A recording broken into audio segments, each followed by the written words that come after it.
Chapter 13. Angry at them all. Mainly because I didn't want May to be upset any more than she was, I went down to dinner. I had no appetite. The heavy atmosphere the night before was nothing compared to the symmetry, stillness that pervaded the dining room tonight. It was so quiet, I could hear Uncle Jacob crunching his food between his back teeth, and Aunt Sarah's little whimpers between her bites and swallows. The tapping of silverware, clanking of dishes, and the pouring of water created the most noise. Everyone spoke in monosyllables or short sentences whenever he and she spoke. "Bread, Jacob?" He grunted. "Yes." "Would you like more chicken, Carrie?" "No, Ma." Carrie watched my every move. I ate like a bird, pecking at my food, keeping my eyes down. I didn't know whom I was more angry at. Mommy, Uncle Jacob, my grandparents. Maybe I was equally angry at them all. I was even angry at myself for agreeing to remain here. How could I have believed Mommy's promises? One lie spun another when it came to the Logans, and Mommy had caught their Lyme disease. Aunt Sarah tried to cheer me up by talking about Blessing of the Fleet, a June festival that took place yearly in Providencetown. She said there would be lots of boats, people in costumes, great food and games. Whenever she asked Uncle Jacob about something, he would simply grunt yes or a no, his eyes mostly on me. I sensed that I had scratched a scab on his memory when I screamed my questions at him in the hallway. He didn't look irritated as much as stunned. Aunt Sarah made a final attempt to inject some joy into our dinner by mentioning Carrie's English test result. Uncle Jacob expressed surprise and approval, but when Carrie explained that it was all because of my tutoring, Uncle Jacob grew dark again. "Laura used to help Carrie like that too, remember, Jacob?" Aunt Sarah said, smiling. "I remember," he said. "I have something to do on the dock." He pushed himself away from the table and stood. "Don't make me any coffee. I have some hot water steaming for tea when you return, Jacob," Aunt Sarah promised. He glanced at me once more and then left the room. "If you have homework, you don't have to help me with the dishes tonight, Melody," Aunt Sarah said. She was trying her best to make things right again. I felt sorry for her, but even sorrier for myself. Carrie's eyes were fixed on me. They were strangely haunted. Was he still angry at me, or did he feel sorry for me? From the day I had arrived, I felt Carrie carried a deep secret in his heart. Secrets that resembled chunks of lead weighing him down, making him grow older faster. It was why he seemed so bitter all the time, and why the girls at school saw him as Grandpa. "I do have something to do tonight, Aunt Sarah," I said. "I'm going to study for a test with a friend." Carrie looked down, his head lowering as if in prayer. "Oh, well, yes, Laura did that once in a while." "Who was it that she studied with, Carrie? Sandra Turnick?" "Yeah," he said quickly, but he didn't look up. "She was having a sister in your class, didn't she, Melody?" "Is that whom you're studying with tonight?" "No," I said. Carrie looked disappointed and once again dropped his gaze to his plate. "But first I promised May I would do some homework with her," I added. Aunt Sarah smiled. "That's nice of you, dear. I'm sure May appreciates it." She signed to her and May signed back, expressing her enthusiasm. I went upstairs with her and worked with her on her reading and speaking exercises. At 7:45, though, I had to leave. I explained that I'd probably be asleep when that she would probably be asleep when I returned, so I kissed her goodnight. Carrie had gone up to the attic. I heard him moving around while I was working with May, but now he was quiet. Still. I found a blue cardigan sweater to wear over Laura's yellow dress.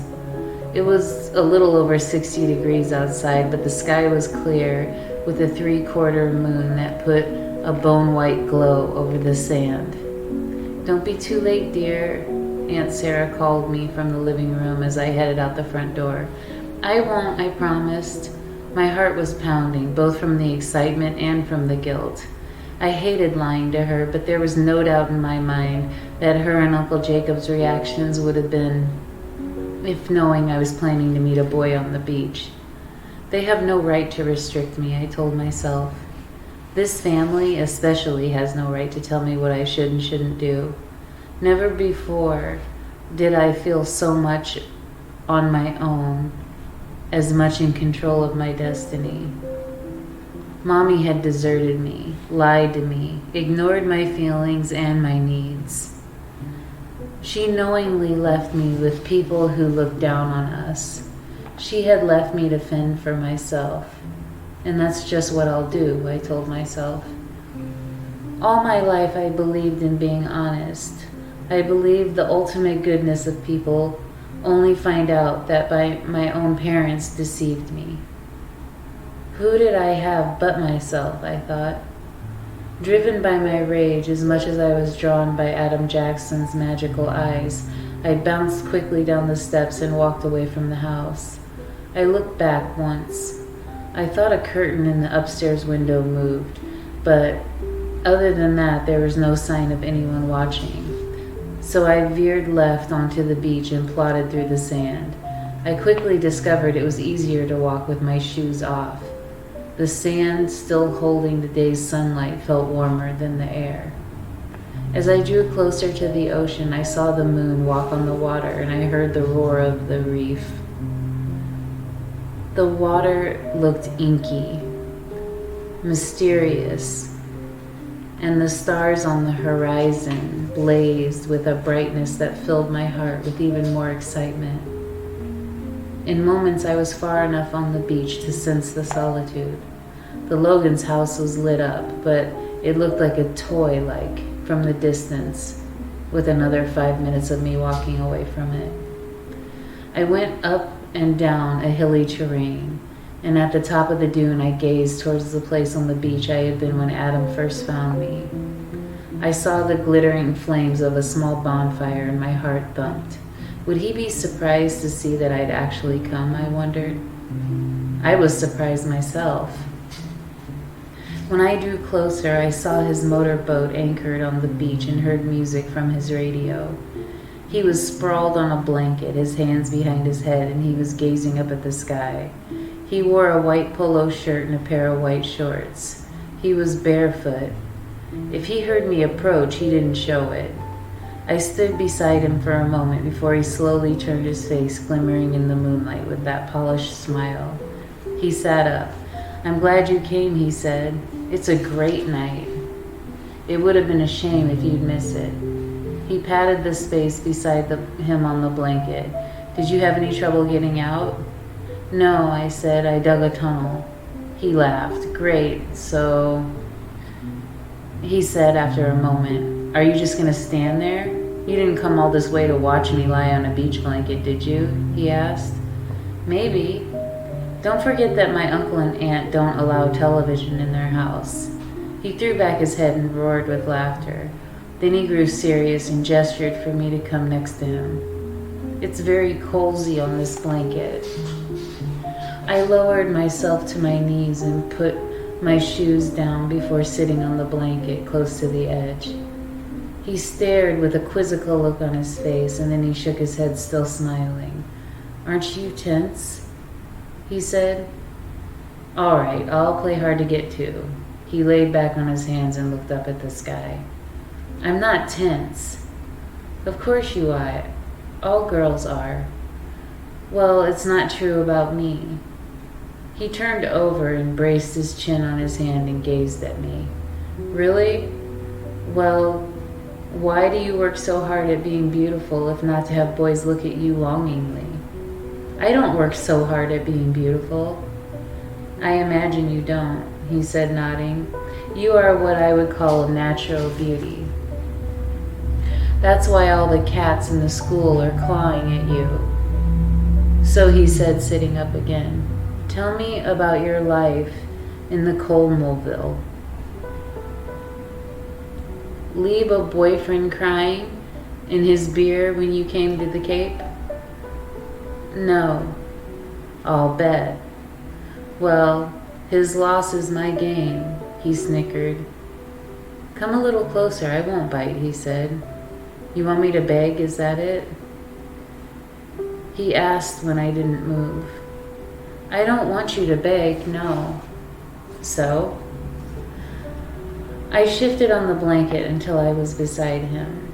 Now that's better. At least I can smell your hair. He put his nose on my head and then kissed my forehead. And I can look into those terrific eyes. You know you turn me into jelly, don't you? This time I had to laugh. Don't you mean cranberry sauce? I asked. That brought a wide smile to his face. His blue eyes seemed to sizzle as they blazed down at me. You're smart as well as beautiful, a rare jewel. He kissed me on the lips, but I was so tense I thought that he would hear my nerves twang. He gazed at me with a cautious smile, then he leaned over to his right where he had a cloth bag. He produced a bottle of vodka and 2 glasses. Then he dipped his hand into the bag and came up with a jar of cranberry sauce. How'd you know I have cranberry juice? Some little bird in school whispered it in your ear? I didn't know. It's a great drink with vodka. My father's favorite. Let me fix us a couple. I don't like drinking whiskey, I said quickly. This isn't whiskey, it's vodka. Don't stink on your breath as much. And when you cut it with the cranberry juice, you hardly notice it at all. But I'm sure it makes you feel good. I'm sure you've had it, right?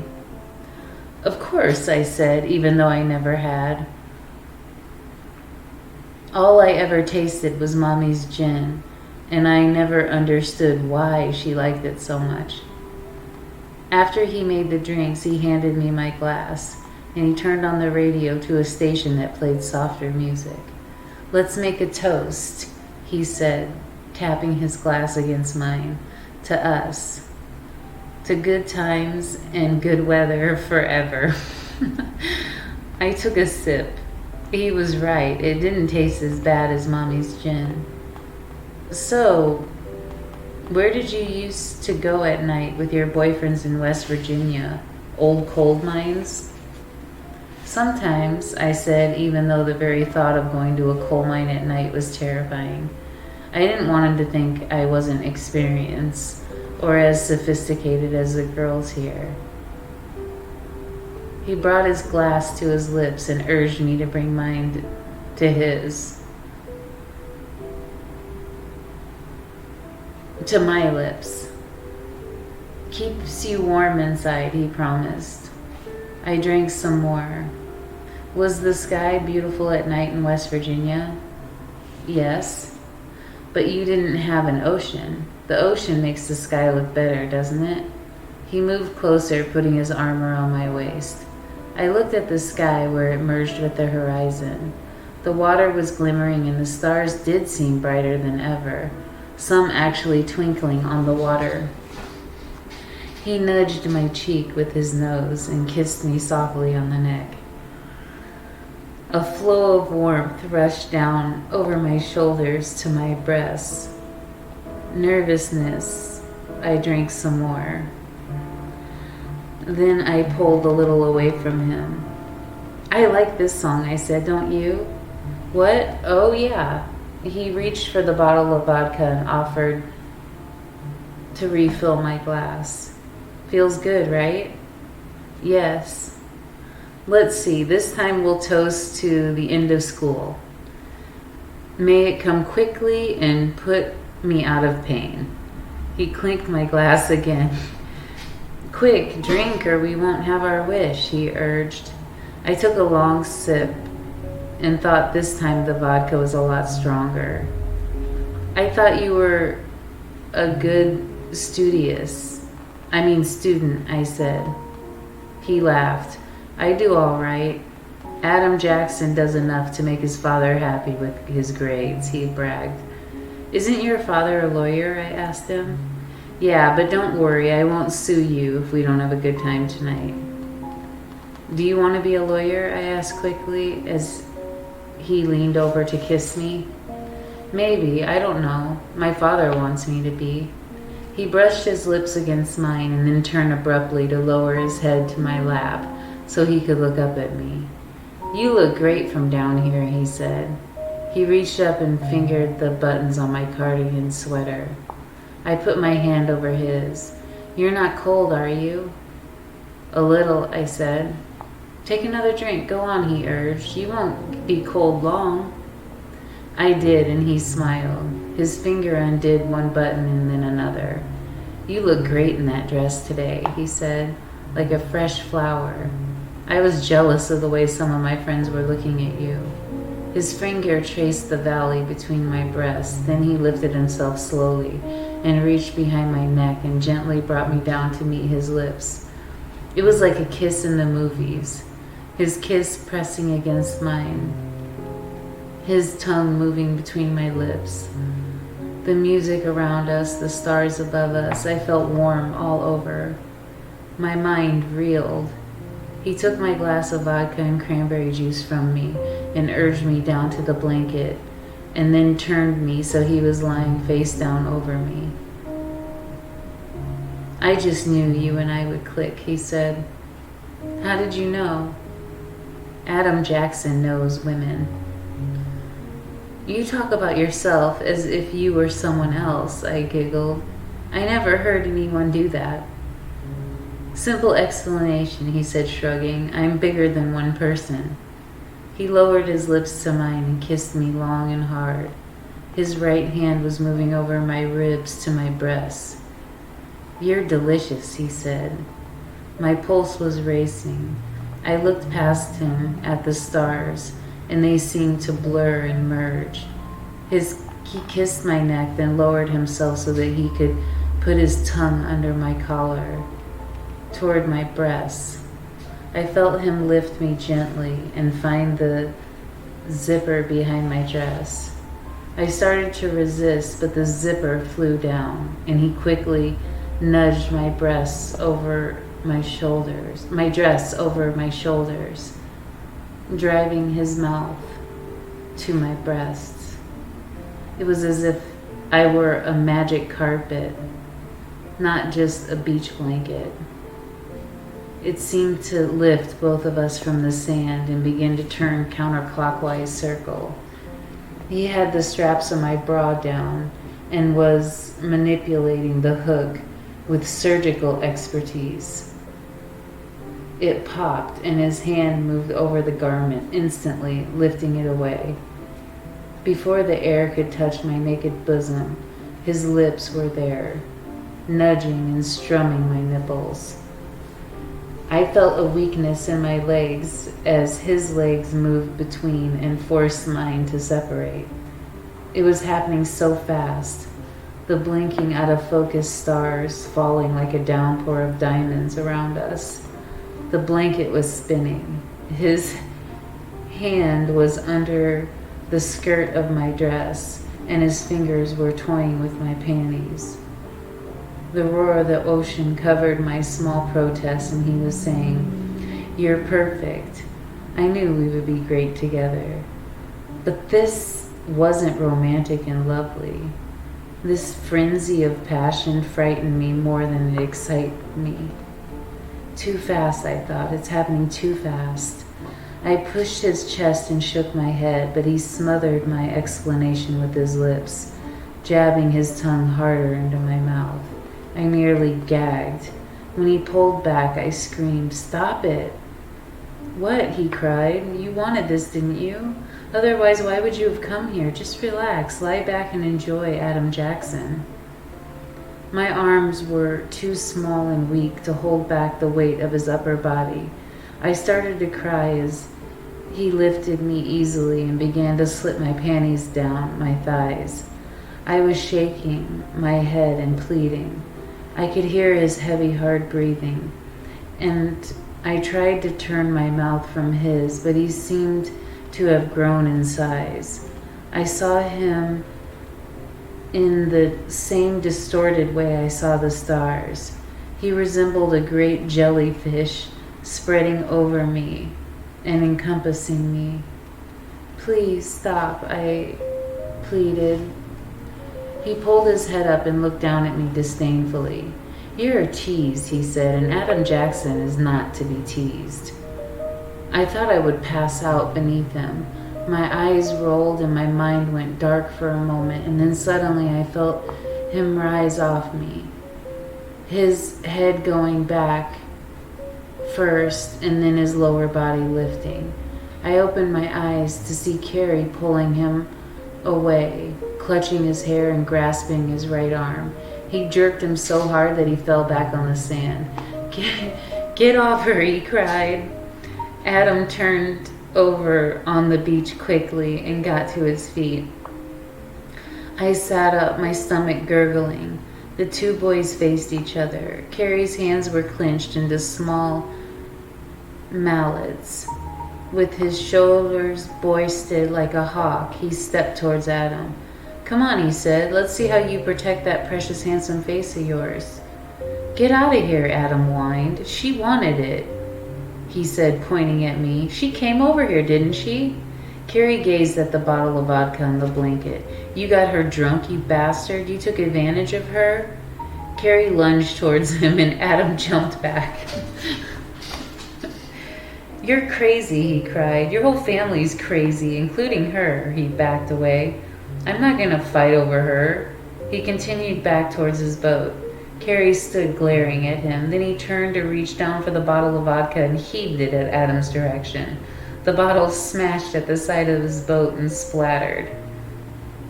You're out of your mind. You'll be sorry, Adam threatened, as he pushed his boat away from the shore and quickly jumped into it when Carrie threatened to come after him. This isn't the end of this. You'll hear from me, he screamed. Sue me, Carrie retorted, his hands on his hips. Adam started his engine and turned the boat away. A moment later, he was bouncing over the water, fleeing. I turned over to my left side and buried my face in the blanket. I felt Carrie kneel down and touch my shoulder. Are you all right, Melody? He said softly. No, I said. I felt sick, embarrassed, and suddenly very, very tired. Come on, I'll help you home, he said. I don't want to go home. That's not my home, I cried. I don't have a home. Sure you do. You're with us until your mother comes back. I don't care if she ever comes back. Sure you do. Stop saying sure I do. You don't know what I want. None of you know or care. I care, he insisted. Come on, he urged. He started to zip up the back of my dress. You'll feel better after you walk a while. I'll never feel better. I don't want to feel better.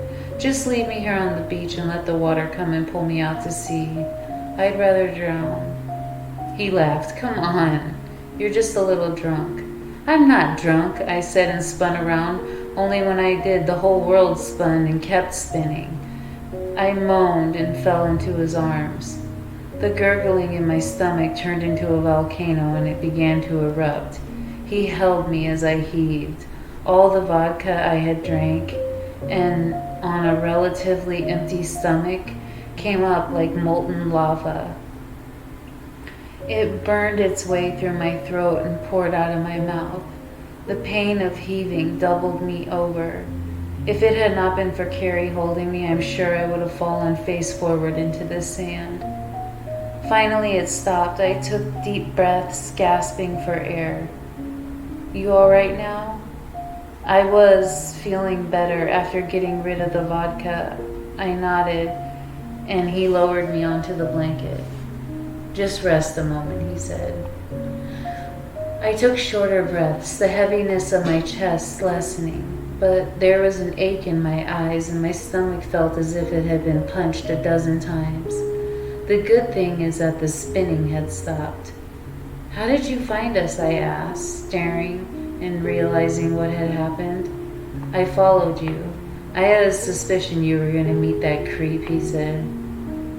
He has trouble keeping his bragging tied at the dock.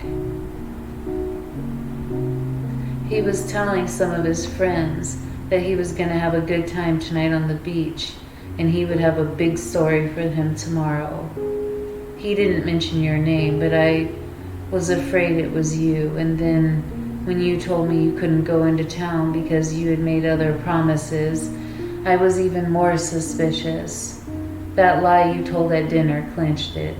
I knew you wouldn't go to Janet Parker's house to study. I'm sorry, I said. I'm sorry I made trouble for you. No trouble for me, he said with a laugh. Trouble for Mr. Perfect. He threatened you. He'll be too embarrassed to tell anyone what really happened, don't worry. I tried to sit up. Think you can walk? Carrie asked. Yes, I said. He pulled the zipper of my dress up, but my bra was still undone. For a moment it didn't matter. I started to stand and he came around behind me and lifted me to my elbows until I was on my feet. But I wobbled and fell against him. Whoa, he said, steady as she goes. Seas are a bit rough tonight. Maybe I should be wearing a life jacket, I said, and he laughed. We started away. What about the blanket and the radio and all? Leave them to the ocean. She has a way of cleaning up messes left on her beaches, he said. He held my right arm as we continued walking. I must look like a mess, I said. My stomach feels as if I swallowed a beehive. We'll get you home and to bed, and you'll probably feel crummy in the morning. Your mother will be upset with me, and if your father sees me, he won't, Carrie promised. It's too soon. Your mother will wonder why I'm back from studying already. We'll smuggle you in, he promised. I walked with my eyes shut, my head against his shoulder, feeling the heavy burden of shame that I carried. He held me as if I were made of spun glass, and any second I'd break. When I stumbled, he held me even tighter and more firmly.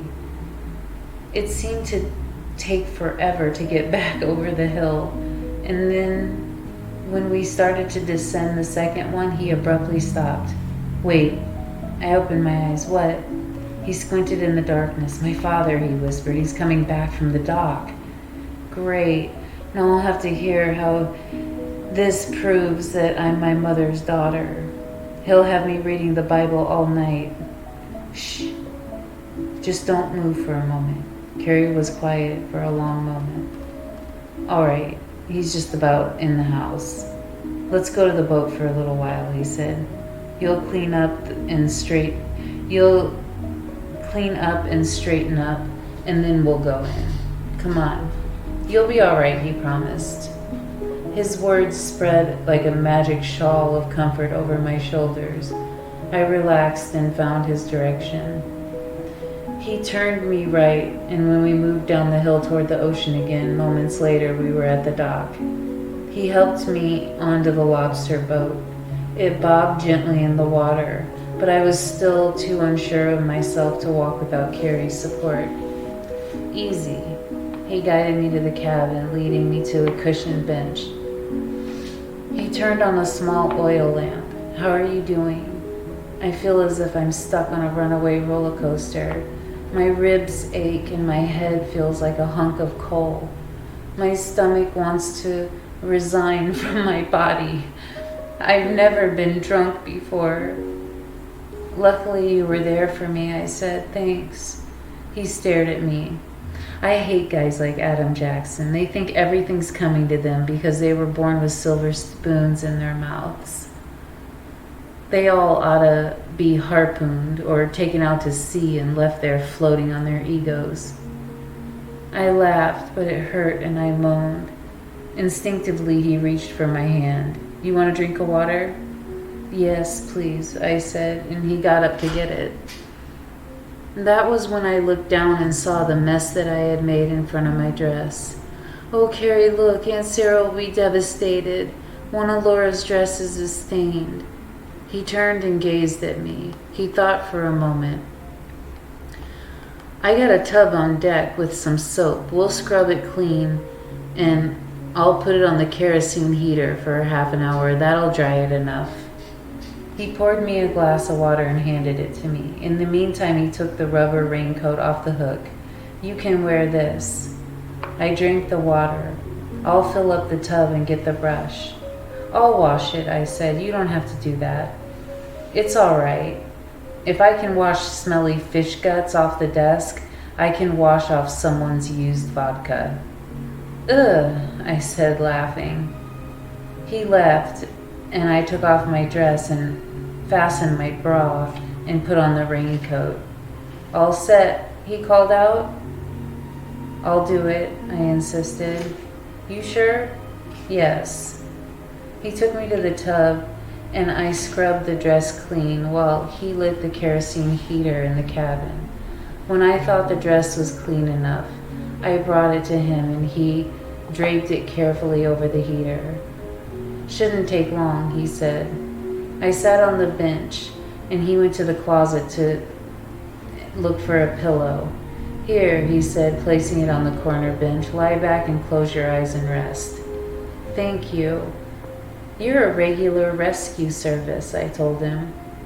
He sat at the base of the bench, his back against it and his arms around his legs.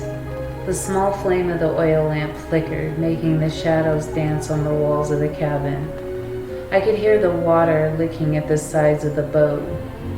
The pungent odor of seaweed and salt water was as refreshing as mint at the moment. I took a deep breath and sighed. I'm a mess, I said. You're not. You're bright and pretty. Everything's going to be all right, he said with such assurance. I wondered if everyone else could see my future clearer than I could. Don't feel bad about what happened. Guys like that fool girls every day, he added bitterly. I thought about Laura and Robert Royce and imagined that was what Carrie meant. I read a letter Robert Royce wrote to Laura, I confessed. That garbage? Even in the dim light, I can see his frown. It didn't seem like garbage, Carrie. I read only one, but I thought he was sincere. He knew how to use sincerity to get what he wanted, Carrie said sharply. He was a conniving, sneaky. How can you be so sure? I can, he said firmly. I'm not even confident about people I've known all my life. People I've seen on a daily basis. You can't possibly know the things that Laura and Robert said to each other and what they promised each other. And from what I learned about her, she must have been a very bright person, Carrie. Maybe you were just what? Overly worried. It's only natural, I suppose. Tell me about the accident. There's nothing to tell. They went sailing and a storm came and they got caught in it. They had no warning. They were out there too long. He was probably what?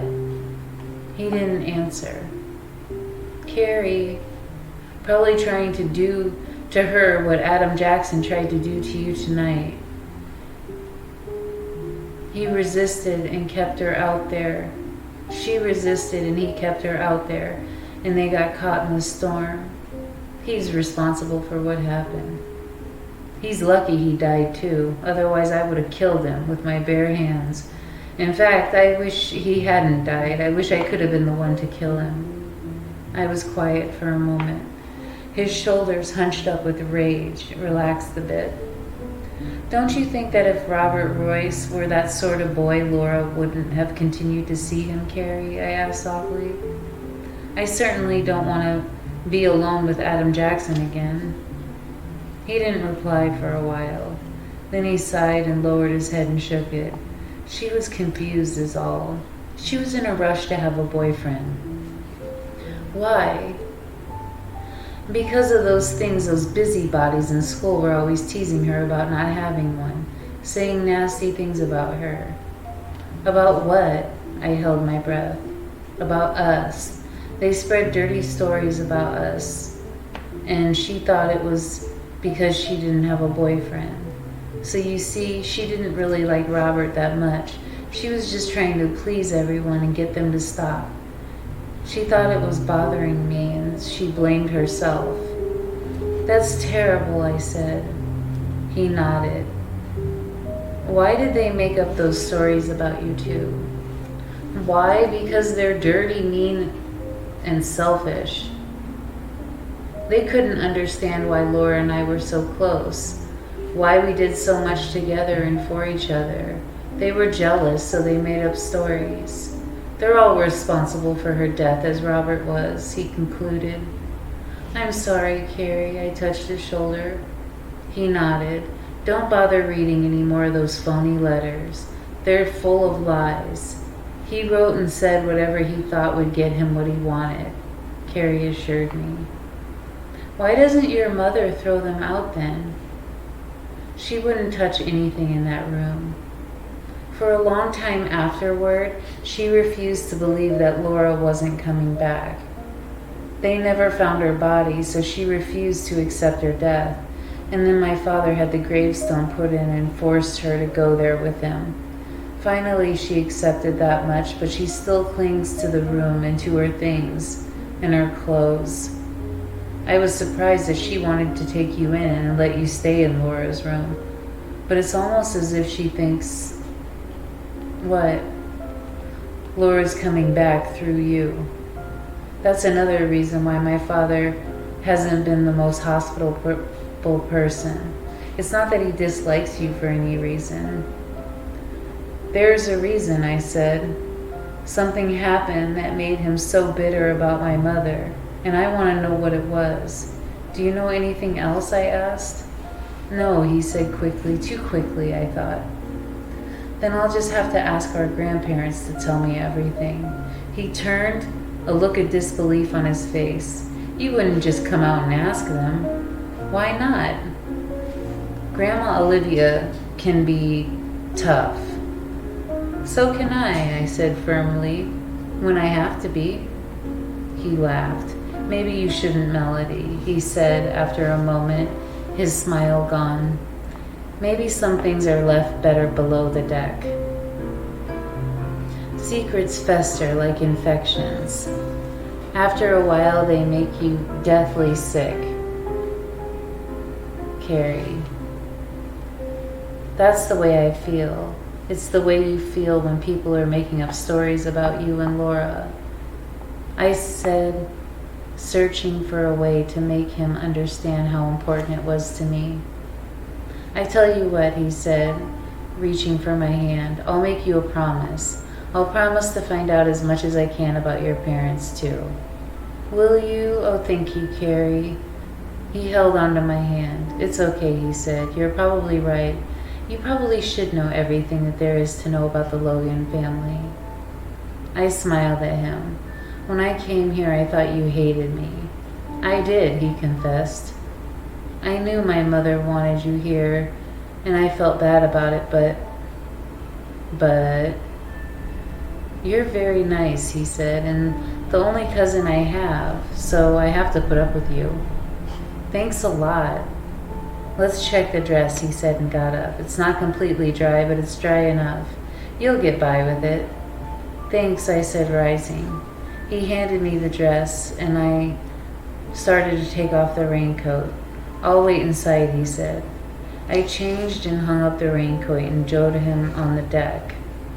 How do you feel, he asked. Tired and wobbly, but 100% better than I did, thanks to you. Let's go home, he said, taking my hand. He didn't let it go until we were at the house. How do I look? I asked him, brushing my hair back. Fine, he said, gazing up at me in the glow of the porch light. Uncle Jacob was in the hallway when we entered. He was heading to the living room with a mug of tea in his hand. He paused and looked at us, his eyes growing small and dark. Where were you two? He asked. I met Melody coming back from studying with her friend, Carrie said quickly. Uncle Jacob's gaze shifted from Carrie to me, then back to Carrie, before he continued toward the living room. Get home as soon as you can tomorrow, he said. Lots to do. Okay, Carrie said. Aunt Sarah appeared in the kitchen doorway. Oh, hi, is everything all right? Yes, Aunt Sarah, I said. I'm tired. I'm going to go to sleep. Good night, dear, she said. Carrie followed me up the stairs. I'm sorry that you had to tell your father a lie, Carrie, I told him at my door. It's only a half lie, he said. You were on the way home, he smiled. Good night, and thanks again, I said. I leaned over and kissed him on the cheek, and he blushed. I flashed the best smile I could and retreated to my room. He was still standing in the hallway when I closed my door. I could hear him pull down the attic steps to go upstairs. I changed and dressed for bed. I hated the sight of myself in the mirror and wondered if those shadows under my eyes would be gone in the morning. Nothing felt as good as the mattress and covers. My eyelids were like two steel doors slamming shut. The last thing I remembered was wishing Carrie hadn't lied for me. It all starts with little half-lies, and then it grows and grows until you become like Mommy and lose track of the difference. It won't happen to me, I vowed. It won't. The chant worked like a lullaby. The next thing I knew, I was fluttering my eyelids at the flood of sunlight, penetrating the window curtains and nudging me to start another day.